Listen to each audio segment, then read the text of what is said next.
Paul Sharp, Hey, what's up? yeah, man, what's happening? The first thing I want to ask you about is a phrase that I've heard you say over the years, and I think it's still one that you hold to. And I want to hear about how this idea has kind of evolved for you. So the phrase is, only performance counts. Yeah. And I remember probably back in, I think it was about 2003 was the first time that I did some training with you. Yeah. And I remember that being one of your driving phrases. And, Right. and I took it at that time, I was interested in MMA, you were. Sure. And we'll talk about your kind of multidisciplinary approach later. So you could maybe talk about the origin of why that phrase matters to you, why you use it, Sure. and then has it changed or evolved? Because performance means different things in relation to different goals, right? So, yeah, where you're at. Yeah. So what is that, where did that come from, and how has that evolved into what it means for you today? Yeah, so it came from D.R. Middlebrooks at the Tactical Shooting Academy out in Virginia. Okay. So first time I talked to him on the phone, I was actually talking to him about sights, because he designed the pro sights, and I wanted some different sights on my pistol. And we started talking about shooting and that kind of stuff. And I had recently moved from a modern technique of the pistol, kind of the gun sight, Jack Weaver base, system. Yep. I moved over to modern isosceles. I trained with Ron Avery and Bruce Gray and those guys, and so I kind of moved over into modern isosceles. But I was having some problems because injuries, just in the sport we do. This was like 2000, 99, 2000. Okay. And so based on the sport we do, and also CrossFit had kind of just started to hit, and so we were deep into that. So we're training like these kettlebells and all this stuff, multiple times a week, in addition to rolling and all that stuff.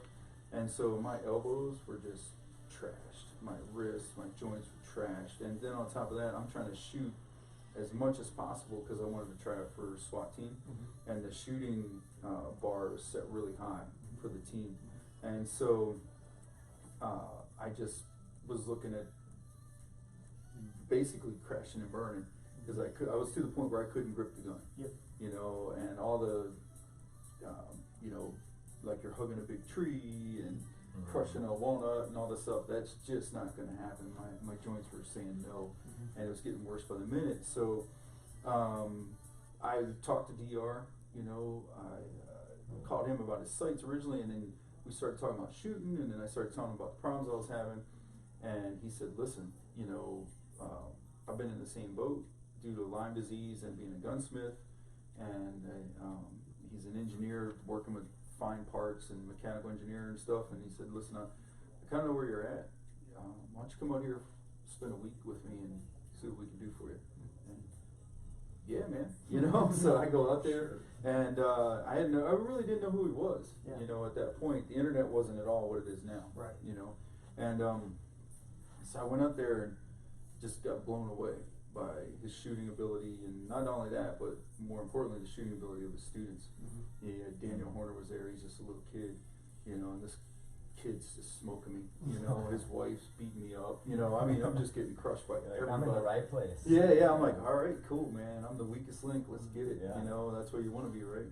And so I had a moment where I said, what you're teaching me to do with this fistfire stuff is so different from modern technique. It's similar to modern technique with the push-pull, the isometric tension between the hands.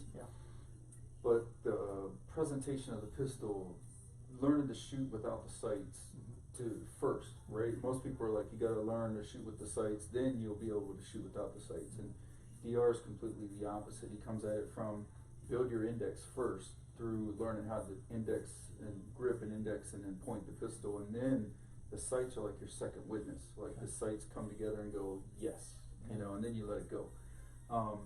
So actually, like during the instructor course I did with him, which was a week long, 14-hour a day, 6 days of just deep dive into his system, and being an engineer, he's very much a perfectionist. So it was like, there were days where I was like, I'm just going to go back to what I do, just back to where I'm comfortable. Because he took the sights off of our pistols, took the sights off my pistols, and then I had to shoot at 75 and 100 yards. Wow. Yeah, in That's, order to pass his quite instructor test. Pistol shot.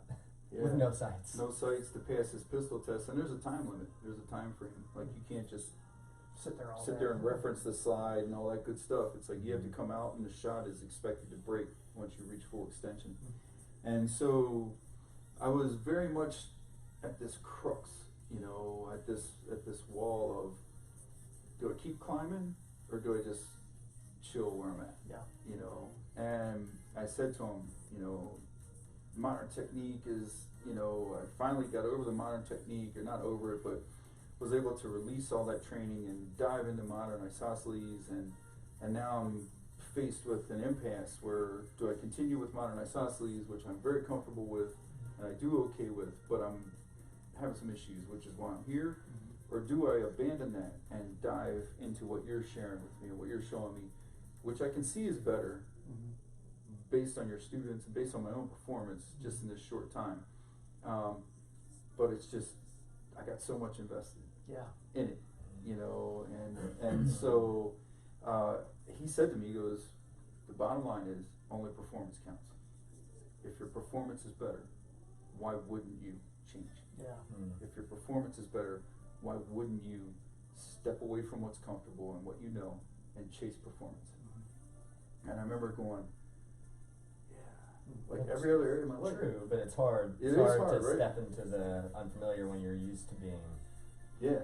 you know, Right. And proficient at what it is that you're doing.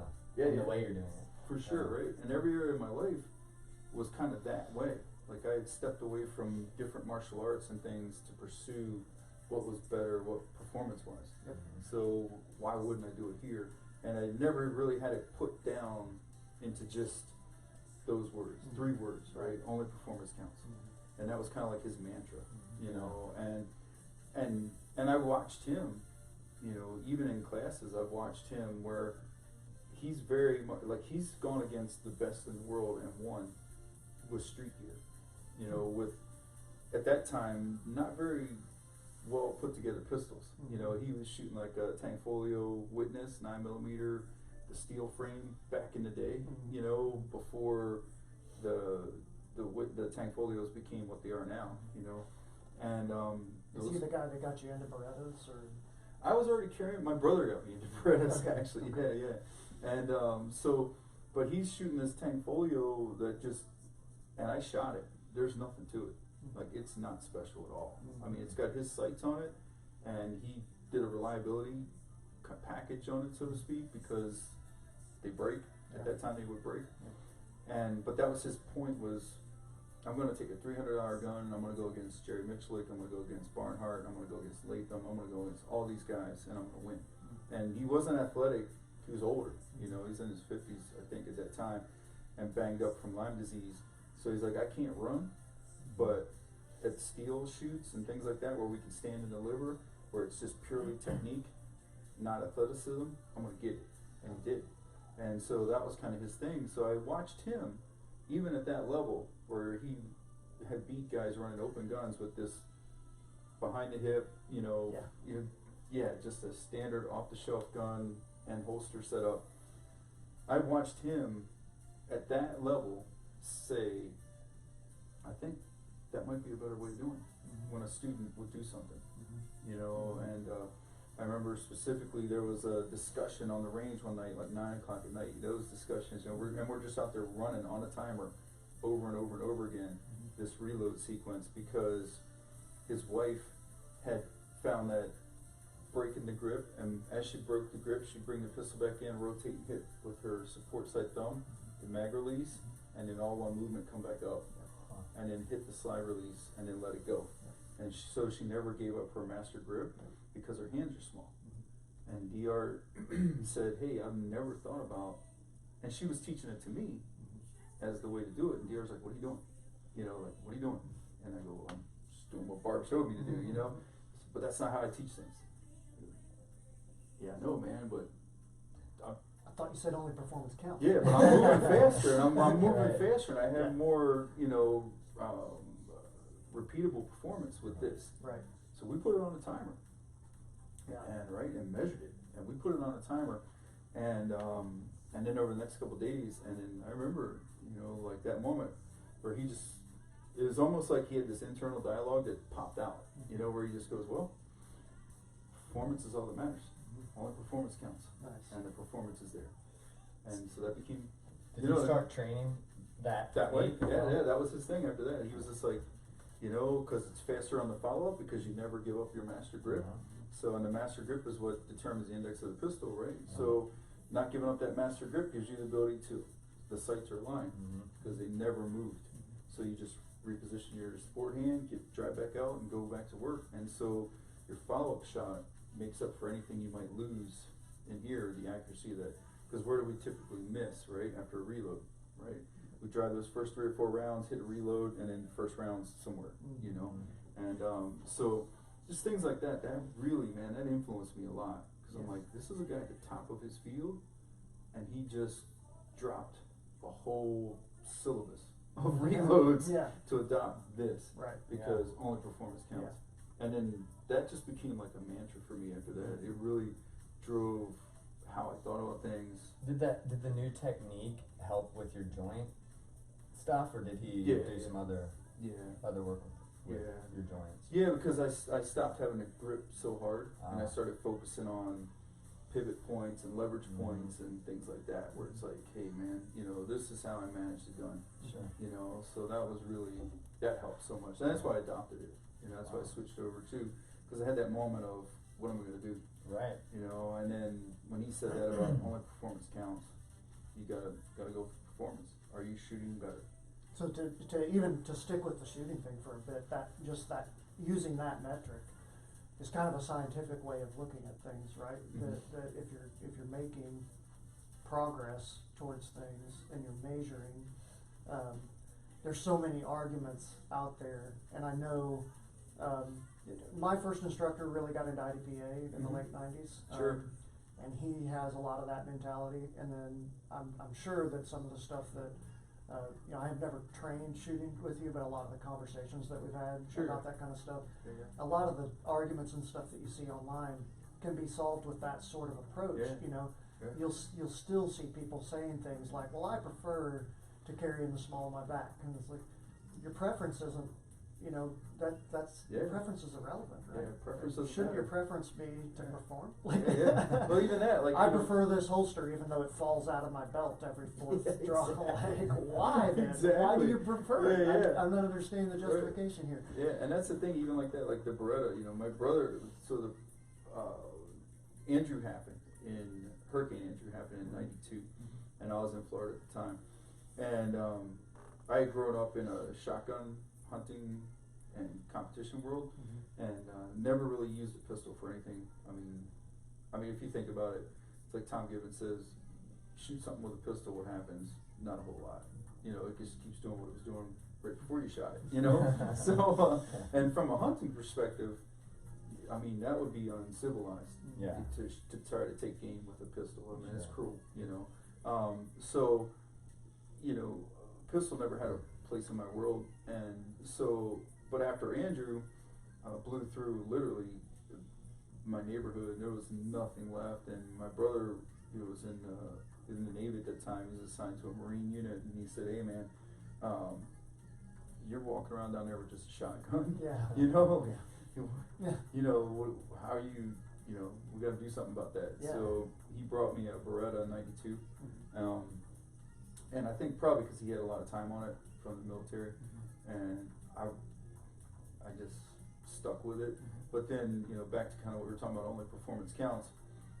It really was a measurable thing after a time, where reliability, accuracy, my performance with the pistol, so the performance of the tool and my performance when married to that piece really outshone everything else other than a 1911 type pistol, you know.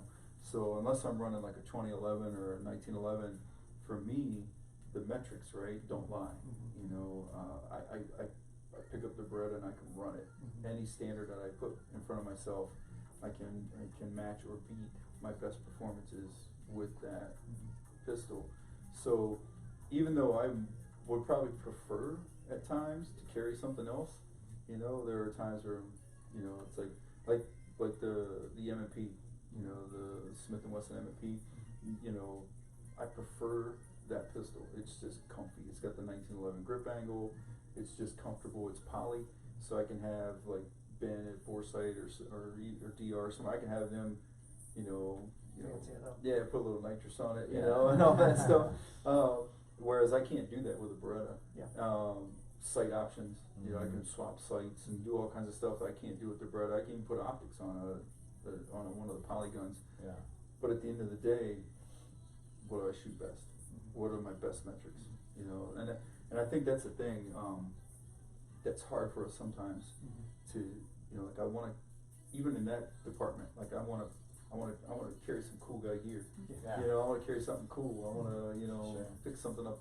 I want to have, like, I have bore sight built Glocks, you know, that are just awesome. They're amazing, you know. Yeah. But at the end of the day, you know, when I measure things, right, yeah, data doesn't lie, right? Yeah, data doesn't lie. And it's either you know, the Beretta or like a 1911 style, you know, with that plunger trigger and all that. Like, I can get it on with one of those, you know. But you know. Well, speaking of, when you mentioned gear, that kind of makes me think too of that you could use that phrase as well when you switch venues, right? Right. Because so, how long were you in law enforcement? 21 years. 21 years. Okay. And so, the stuff you can tell us without having to kill us. You did a variety of things during that time period, right? And you worked as an instructor during that time, right? And so you have to keep in mind, it would be the same as if you're training somebody for a gi match versus a no gi match versus an MMA fight. If you're training somebody to shoot in an urban combat scenario, and they're going to have a platoon-sized element with certain kinds of backup or certain kinds of bad guys or bad guys and good guys mixed or whatever, all those goals, what performance means, changes, right? Yeah. Then when you switch to being a civilian, and you're talking about concealed carry type of stuff, or training someone who's thinking that type of stuff, I see a lot of temptation in the civilian world to try to just mimic the special operations world. And not all of that marries up perfectly. There's lots of stuff to learn from that. But if you keep that type of goal in mind of what is the performance I'm wanting here, and for my venue, for my specific context, then that's still a really good guiding principle. Now, I don't know how much you have to say about that. I'm I sure agree you with thought what you about said. that quite a bit. Yeah, I thought about it a lot.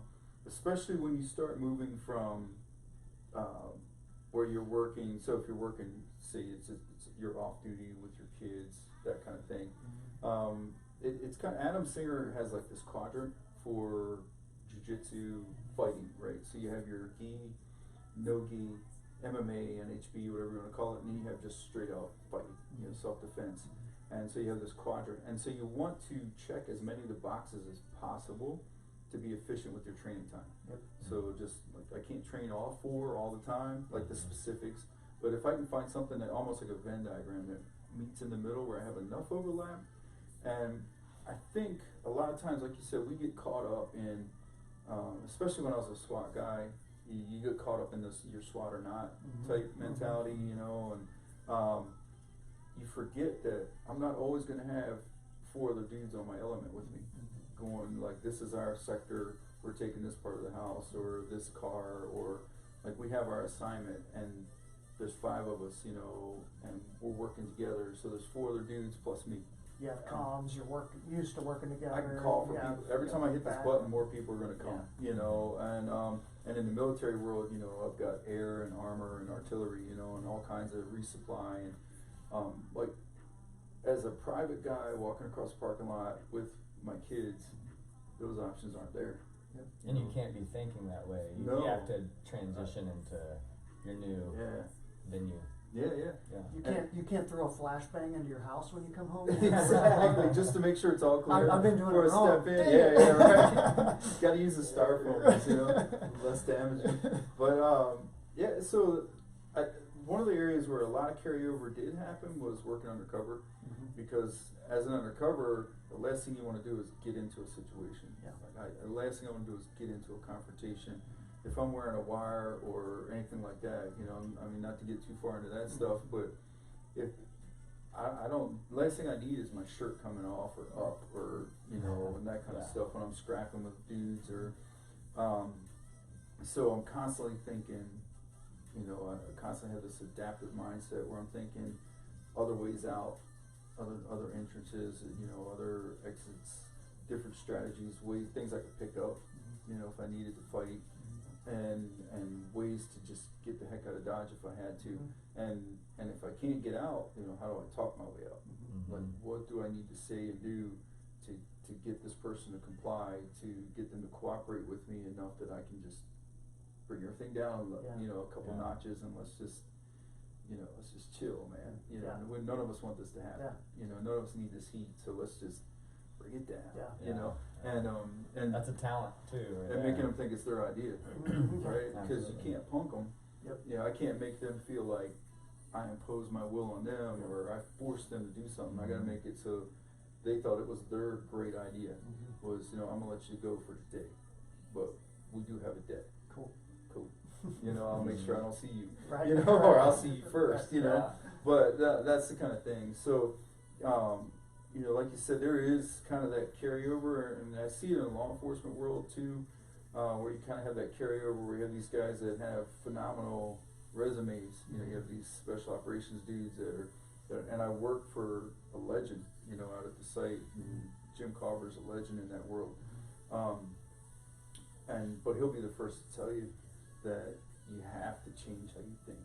You have to think of it differently. The problem we're trying to solve as just a regular dude walking around in jeans and a t-shirt and whatever is completely different than when I have all these assets just a button click away. You know, so thinking about that has been a big challenge for me, especially how to train others. You know, because like I like to tell people all the time, it's not what I can do, it's what you can do. Right? Like I want you to be better than me. I want you to. The whole purpose of this stuff is, you know, we stand on the shoulders of giants, right? And I use the analogy of like Eddie Van Halen or one of those guys, right? Like, you know, Buddy Holly comes out playing the guitar, or Muddy Waters, these guys playing the guitar, and the legends go that they made a deal with the devil to play that good, you know? And then, you know, here's the thing though, you got a kid like Jimi Hendrix listening to that stuff when he's young, 13, that's his starting point, is where these guys are kind of peaking, you know? So Hendrix starts here and then he goes here, you know? And then you have like Eddie Van Halen listening to Robert Plant or I'm sorry, Jimmy Page or Hendrix or one of those guys, or Clapton, you know? He's listening to those guys and he's 13, and they're kind of at their peak, they're at their zenith, right? And he's going, let me transcribe what they're doing, let me see what they're about. His possibilities started off like here, he's starting up here already. And then you have guys like Tony McAlpine, you know, in the 90s and early 2000s, 8-string guitars, you know, it's like, where in the world are they? You know what I mean? And I recently went to see a band called Volumes, you know, and they had both guitar players were playing 8-string guitars. The bass player was playing like this 7-string mammoth thing. You know, I mean, it was just nuts. I didn't even know they made a 7-string. It was bass. amazing. Yeah, it was just mind blowing what was going on up there on the stage, and so much sound coming from just, you know, a small group of guys, and it's the same in what we do. You know, what we're doing is we're setting up the next generation. You know, that's our legacy, is who we train, right, and who we prepare, and as trainers. And the other thing that is, I think everybody's a trainer, because, you know, whether you hang a shingle out or have a platform that you launch from to train people, there's going to be people in your world that know you train, and then ask you questions. So you're training people.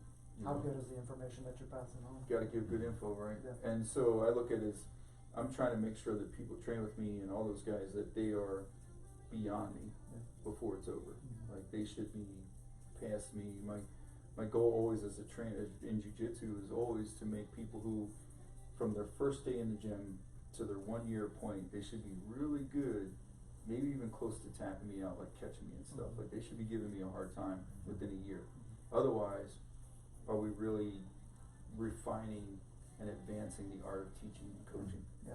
You know, because that's the product. Right. And if, like any other industry, if you get better at making your product, you should be able to make it more efficiently, quicker. You know what I mean? Like, that's where it's at, right? That's you know? the competition. Building Yeah, on the info. Yeah. Who can, especially in this day and age, right? Who can dump the most info, make the most prepared product as quickly as possible? Yeah. You know, and so I look at it like when I'm training people, I want them to be dangerous quick. Fast. Yeah, quick. You know, we don't have the luxury of that. But when we train people for that self-defense perspective of, listen, like, what I have done or what anybody else has done is not nearly as important as what you can do. Absolutely. Even at the end of the first day. That's right. Like, Even you after should- one class. Yeah, you should be able to rock and roll. Like, if you come to my pistol class, the first 4 hours I just focus on recoil mitigation, recoil management, just deep dive into all the stuff I got from DR for controlling a pistol. At the end of that 4 hour block, you should be able to see your sights or the dot just sit flat, just reciprocate. Like, that gun shouldn't be flipping around anymore and all that stuff. And if I'm not there, I'm dropping the ball. I did not prepare you correctly. I did not give as much as I should have. Somewhere in there I missed it, you know. So that's you know, kind of what you were talking about, like, how do we prepare people to kind of find that middle ground, Yeah. you know, where everything overlaps and best prepares them for everything. And that's the challenge, man. That's really challenging because we want to get caught up in resumes. We want to get caught up in war stories and all that cool stuff, you know. And by war stories, I just mean like the generic, you know what I mean? Like, Sure. this one time at band Of camp, course. you know. And you know, we all love hearing those, but They're fun. They have their cool. place. Yeah, But it's got its place, man. But like you said, that doesn't do a lot for me. you're walking across the parking lot at Target. Am I going to use your story to help me? Yeah. What are you Probably gonna, not. Yeah. What are you gonna say to the bad guy? Yeah. Yeah. Some dude rolls up next to you and your kid's in a van. And his objective is to grab those kids. Is there some straightforward skill I can make work right Yep. now? Yeah. You can regale him with some cool story you heard, you know, or even you have. Yeah. But it's not gonna matter. Yep. Can Right you, now is can what you get matters. it on? Yep. Yeah. Right now is what matters. Right. Absolutely. Performance. Then we're back to performance. That's right. And Yeah. dealing with different personality and types and abilities, Yeah. how have you found you articulate your training differently for the individual, or Yeah. how is that? So that kind of comes down to coaching, Uh-huh. you know, right? So I like coaching over teaching, as far as terminology goes, and people get hung up sometimes. They're like, "Oh, it's just semantics," but it's not, you know. Yeah, I have a lesson plan. I have an objective that I want to reach with people. However, I also understand that maybe they can go past it, or maybe we can't quite reach it yet, and that might be on me because I'm not figuring out the code yet for Gotta this person. assess the Yeah, individual I gotta first. figure out what their code is, man. I like to dig deep into people right off the bat.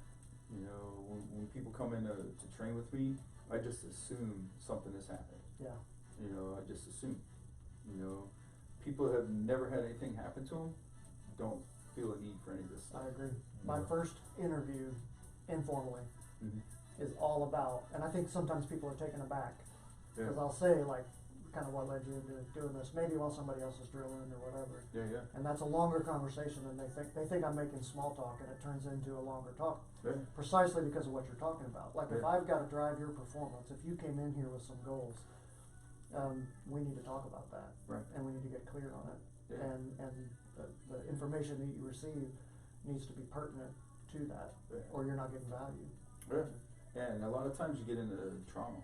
Mhm. You know, people have been traumatized, people have been scared, you know, like it's fear driven. Yeah. I mean, that's why I got into it. So it start fear driven and then it turns into something else eventually. Yeah.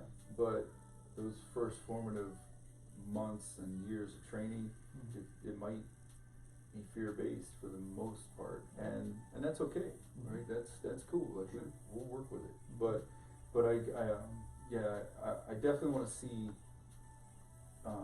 There's this. I can't remember the author of the book. There's a book they recommended to like couples, you know, relationships and stuff called Love Languages. You know, 5 love languages. Yeah. And you know, it's like acts of service and time and all these different things that it's how people feel love because it's how they give love. you know, so you gotta understand, like, how do they speak, you know, and I think that applies to relationships in general, you know, like, if we're working together, if we have, you know, like, Jahai and I have a construction business together, and, like, the way he feels value is, like, you know, acts of service, like, he does something for me, like, he'll come, say, every morning, you know, he is at the shop before me and makes coffee, you know, because, like, he feels like this is just something I do for us, for the team, you know, and I never recognize that's how he feels value. So I'm sitting over here going, hey man, let's go hang out, you know, like, because to me, time spent together is how I feel valued. Like, you spent time with me, you know. Eventually Jahai's gonna be like, hey man, we're just not clicking, dude. You know, and I'm not appreciated around here. You know, when really all I need to do is, like, say, hey man, like, you know, like, maybe one day I show up early and I make the coffee. I'm like, hey dude, I just, you know, want to get the coffee made for you when you got here, because you always do it. You know, like, now all of a sudden he's like, oh cool man, like, somebody sees what I do. You know, that's a hard thing to do also sometimes, just to recognize that in the first place, of that, because I mean, I've experienced that with my wife as well. Like, I'm doing all these things because that's the way that I, you know, perceive it. But she perceives it completely differently, and might not be getting the effect from it. You're standing over there like, I'm ripped. Can't you appreciate what I bring to the table? I mean, I'm spending all this time in the gym, you know, for you. But yeah, no, I get it, man. And that's the thing. And with students and with people that train with this stuff, we kind of got to know, you know, where they're at. You know, what is it that drives them? What makes them kind of, like, get it? You know, and once you understand that, then that's how you've got to coach them. You know, if you have somebody who can't take you getting in their face, then you can't get in their face. You know, it's just not going to work for them. They're going to shut down. And you can recognize it right away if you've been doing it long enough. You can see, like, hey, this dude's shutting off. Some people thrive on that. Some people love that ball busting, you know, just talking garbage, trash talk, you know, and most of our guys here do that. You know, like, we have a lot of guys with athletic backgrounds, so they're just used to that kind of just trash talk nonstop and all that. But then we also have people who have not been in that environment. You know, they spent their life in IT or whatever it might be, and so to them it's like, whoa, what's that mean? It's like super offensive to them. Like, what's that mean? It means signals, nothing. it signals, you know, it means they like you. It signals camaraderie. It means they to like certain you, people. Like, that's why we're calling each other names and saying, they wouldn't talk to you messed that up, and why are you late? And they wouldn't talk to you like that if they didn't like you. That's right. But you have to, so that's back to, like, learning, because if they don't speak like that, if they don't operate like that, you just shut them off. And you gotta get them back before you lose them. And for me, like, from a business perspective, I always put that straight out. Like, yes, I gotta keep people. I need to keep people in the door, right? That's what keeps the lights on. That's what pays my coaches and all that good stuff. However, if they don't stick around, they're never gonna experience the transformative aspects of this stuff we do. You know, I don't know who. You know, I tell people all the time, I don't know who I would be without jiu-jitsu, but I know who I am with it, and I kind of like me. You know what I mean? Without sounding too narcissistic, but I feel like I'm a good person, as good as I can be, and all the people that I've met, you know, I mean, how long have we known each other? About 17 years now. Everybody I've ever met in this, I have remained in contact with. You know, it's just how it works.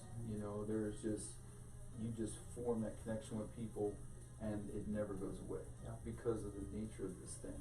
And so we have a world full of people who connect through social media, or, you know, like dating apps now, like whatever they are, and nothing against that. Like, I get it. Technology is what it is. It's not going away. But what happened to just talking to people? Like, I'm in a coffee shop and I see someone attractive. You know, can I strike up a conversation? You know, or am I just lost? Or is this gonna be awkward? It's gonna everybody. Or do I just get on a dating app and hope maybe they're on there? You know, it's like, and you're probably enhancing people's skills. Well, you are. You're not probably. You are enhancing people's skills, like you said, if they stick around and go through that growth, you are enhancing those other skills. You know? That's the thing, right? It transforms who they are fundamentally. Yeah.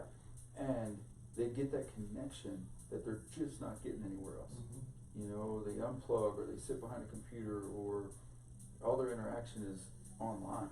You know, they don't have that face to face, you know, and so we're giving them so much that, you know, beyond paying the bills, I need them to stay so they get it. You know, I need them to be who they really are. You know, and I feel like jiu-jitsu especially, because of the nature of it, it's like a ginormous trust fall. You know, you get on my back, you get my neck, and I tap, you let me go. That's a trust fall. You know, like, because if you don't, what happens? I'm going out. You know, same with my arm. You know, you get my arm or my knee or whatever, and I tap and you let it go. I'm like, whoa, that was close. Cool. Let's keep going. You know, or show me what you did. How did I get there? How did you see that? And I did not see it. So, but it's a trust fall. You know, of epic proportions, and in close space, like intimate space, that you end up developing these relationships, but you also end up scrubbing off all the layers you put on, because you can't hide out there. Like, you cannot hide who you really are. You know, like, you may think you can, but it ain't think, gonna happen. Like, it's not gonna happen, man. If you're scared or you're whatever it is, it's gonna come out. One of the things that I've found is, like, with people, and I'm sure you've seen this as well, is like how often someone will come to me 6 months in, 9 months in, and whatever battle they're having. And I guess this is true a lot in the rest of life. You know, my wife's a therapist, so I know that this is a common thing for people just in general. You tend to think that it's unique to you, and it's so common that I'll have someone come to me, and it's like I'm reading their mind. Like, before they finish their first 3 sentences, I'm like, I know what battle you're having. Like, I already know. And I'm not even saying I have the perfect answer, but this is predictable, man. All of us go through this. And we don't even, like, completely finish it either. Like, if you think I've completely solved that problem, you're wrong. I mean, that's why I'm still here. You know, I'm that work in progress. Whatever you just scrubbed, I'm still scrubbing away, man. Still cleaning that stuff off, man. We all have, you know, it goes back to childhood, right? It goes back to when you're a little kid. Like, you first learn how to walk. And I always tell people, like, when you were learning how to walk was the last time you had 100% support, right? That was probably the last time you experienced 100% support, because nobody in your world, you know, you take a couple steps and nobody in your world is like, maybe it's not for you. maybe this walking thing it's not you, bro. It's not for you, man. I'm sorry, baby girl, it's but okay, you know, you don't walk. You know, like, I still love you. You're just not a walker. You're my daughter, but you know, it's just not gonna happen. And you know, and then also our mentality was one of keep getting up, you know, and then what happens in between then and when you're an adult, right? Or you hit like your teen years and all those synapses are being formed and solidified and all that stuff's happening.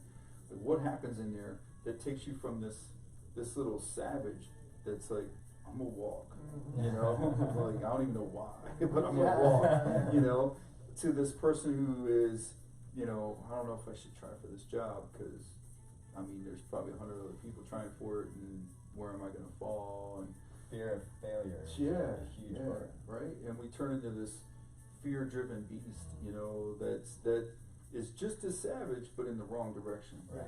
You know, it's now this thing that's just holding us down, and all those layers. Every time, if I was an artist, I'm not, you know, like my daughter jokes around, like even my stick figures are not stick figures. I get the same thing. I am not an artist, man. I love art. I love big the family arts. joke. I love art, and I go to the Art Institute and museums and stuff, and I'll just look at it and just get taken in with it, you know, experience it, but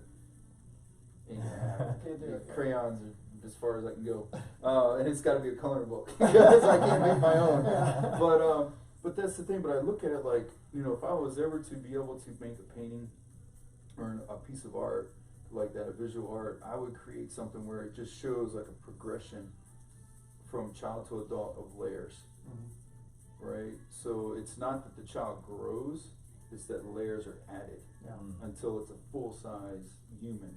And then now here we are, you know, and whoever that was originally that just had no fear and did not believe for a second they weren't going to be able to walk, is underneath all that. Yeah. And so the purpose of training, to me, is to remove all those layers and get you back to where you're just savage as fuck. You know, where you just think, There's if I no see quit. it, if I see it, I can do it. Yeah. If there's another person that can do it, why can't I? Yeah. You know, I mean, obviously there's limitations, right? Sure. Because people always come back with, well, you can't play in the NBA. Well, yeah, no shit. Mhm. You know, There's but a caveat to everything. yeah, but whatever it is that I want to do, I can do it. Yeah, there's no reason why I couldn't. You know, and even the NBA, there's guys under 6 foot that play in the NBA. Spud Webb, right? Yeah, there's a lot. Yeah, there's tons of guys. And you're definitely not gonna get rid, the floor and the ceiling is way, different than if you've allowed all those limiting factors to get in your way than what you think. Like, Yeah. it's just way different than what most people think. Yeah, and then there's the whole process of it.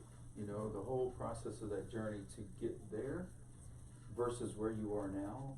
Like, even if you don't get to, like, say your goal is to one day participate in the Ironman, and life happens and financial, whatever it is that prohibits you from ever going to Hawaii, like ever qualifying and doing the Ironman. Yeah. But look at where you're going to be. That's right. You know, like, you're running 10 miles a day.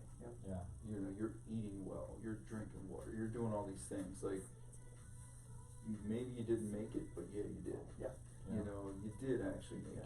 Yeah. You know, so that's the thing, and so for me with training, that's always been how I look at it. So kind of like a circus way of getting back to, you know, what we're talking about, like how to coach different people is, I got to figure out what the layers are, and then I got to start peeling those layers off. Well, the training will peel the layers off, right? It's not up to me to You do it. provide the environment. Yeah, I just get that environment where those layers can just start rubbing those layers off, man, and just sanding those things away to get back to who you really were. You know, one of my guys just recently told me, like, he put in for a job position that previously he thought, like, I don't know, you know, but he said, this stuff, man, has changed how I think. Like, I just looked at it like, why not? Right. You know, like, why shouldn't I put in for that spot? Yep. You know, I got all the qualifications. Yeah. You know, like, if they pick somebody else, okay, but just like jiu-jitsu, right? We'll tap up and roll again. Yep. You know, Just like, go again. yeah, we're just Go again. Let's just go again, man. Like, you got me, okay? Yep. You're not gonna always get me.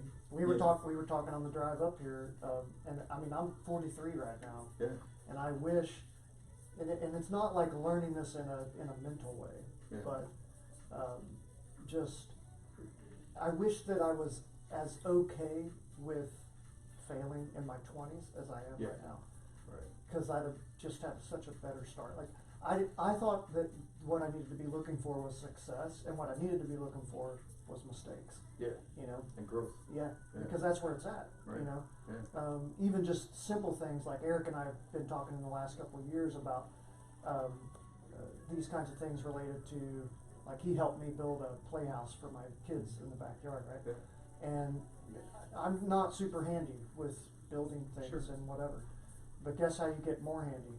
yeah. You do Doing it. it. Yeah. You do Doing it. it. Doing And it. I don't want to be a 60-year-old dude who doesn't have a bunch of skills. Right. Even if they're mediocre, who cares? That's okay. Like you said, who cares? Yeah, Like, yeah, just yeah. do it. Yeah, Just exactly. do it. Just It's like jump in. that Heinlein quote, right, about, you know, a generalist versus a very specific Absolutely. person, you know. Yeah. So I'd rather be a decent generalist Yeah. than somebody who's just great at one thing. That's right. You know. Well, that opens up so many doors, it seems, too, because the more interest that you pursue, Yeah. you'll find little tendrils that connect, and then Yeah. it might help your greater interest grow. Yeah, for sure. You know, and it all feeds. Mhm. You know, it all feeds into it. And like you were talking about, like, I wish, I can't remember the name of the book. I think it's called Mindset. It's by Dr. Dweck. Okay. You know, she wrote this book about growth mindset, and it's basically a study of teaching gifted kids. Yes. And I don't know if you guys heard of that book or not, but I she's- think I may know where you're going, but yeah, definitely. she talks about the difference between the kids who are gifted, and there are advantages. Like, if somebody has a incredibly high IQ, yeah, that's a significant advantage, you know. But what she found was the kids who looked at it like, well, this is an opportunity, this is a chance for growth. Like, I'm gonna fail, but I'm gonna grow. Yeah. I'm gonna fail, but I'm gonna learn. Versus kids who looked at it like, I'm gonna fail and that's final. Yeah. You know, there was like this finality Yeah. to failing, to just, you know, this anxiety wrapped up in it. That sometimes they were just frozen and wouldn't even try. Or if they did try, they didn't try enough to actually fail fully. Or if you have like a high IQ and as a kid everything's super easy for you, and you're not pushed by anyone to failure, then once you do finally fail, that can put you off of doing the thing because you're not comfortable with that because you haven't experienced you've enough never of it. experienced it. Yeah. Right? Yeah, and look at like Kobe, you know, Kobe Bryant. Like, first off, you know, his dad was a pro NBA player, so it's probably a lot genetic, to some degree, and environment, you know. But then the other side of it is the work ethic. You know, just the work ethic. I was watching a 30 and 30 or whatever it's called, you know, ESPN thing on him a long time ago. I first kind of started paying attention to him because my son was really into him. You know, my son was like, oh man, he's gonna beat Jordan, and I'm like, nobody's gonna beat Jordan. Nobody's gonna beat Jordan. You know, and, I don't know everything, son, but I know this. Jordan's exactly. the best Okay, I'm like, okay. Let's just get that on the Let's record. just start with, you know, with Walt, and then you know, go through the line. You know, there's Bird, there's Kareem, there's all, you know. First, you gotta get through all those guys before you get to Jordan. You know, but the players when I was young are the best ever. And that's it. Dr. J, you know, Walter all Payton, those guys. that's it. Exactly. You know, There's no Kobe shoes. So exactly. So we were talking about that, and so I started paying attention to him, like, and then I had a friend start to work at Attack Athletics, in, you know, in Chicago. It's a training center where Kobe, the guy who trained Kobe, trained him there, you know, and the stories that were coming back were like, holy cow, like, yeah, this guy is 1% of the 1% to get to the NBA, especially at 18 years old. Yeah. But then on top of that, the work ethic he's bringing to the table of just trying and failing, and just unafraid to just get in there and just shoot repeated 3-pointer attempts or whatever it is, and just working nonstop. And I think that's something that a lot of us forget about, is that process, that part of it, where it's like, what if I just, instead of treating this, and yeah, it is life or death, right? Like, all this stuff we do could potentially be life or death. But what if I treated it like it's just an experiment to see what I can do? Right. To see where I can go with this, like that growth mindset with these kids that Dr. Dweck wrote about. Like, what if I'm just looking at it like, where's this gonna go? Like, what's gonna come of this? Like, alright, so if it's jiu-jitsu or judo or whatever, I get thrown or you pond or I get tapped or whatever it might be, cool. What did I learn? Now where can I take this? Like, where am I gonna go now? You know, as opposed to in my 20s and 30s, getting caught, getting tapped, I get mad. You know, and like, I'm like, all right, dude, next time we meet, it's on. You know, and then I'm going out and I'm running sprints and I'm drilling, you know, solo movement exercises and stuff, so that next time I run into this dude, I'm gonna wreck him. And it's like, it's just the guy I train with. Right. You know, I mean, it's just a dude that, you know, like, it was just open mat, bro. You know, but in my mind, every tap was a loss. Plus that tweaked shoulder is gonna follow you. Yeah. You know, if you walk that line too tight, you know, Where you're when just not you're gonna 25, like, you're you don't just not gonna let it go. Yeah, I mean, my Bad left elbow decision. is still bad from just refusing to tap. Yeah. You It's know. not smart. Yeah, it's just, you gotta learn to, like, you might, if anything, I just adopt that growth mindset and make it fun, make it a game. You know, and we learn best through that anyway. Epstein wrote that book about range, where he talks about kids who play multiple sports, multiple disciplines, become better once they choose to channelize into one thing or focus on one thing. And it's the same with this, especially with jiu-jitsu, because you've got to learn so many different things. You got to learn stand-up, you got to learn clinch, you got to learn ground, not just the ground, but multiple positions on the ground. That's just fundamental.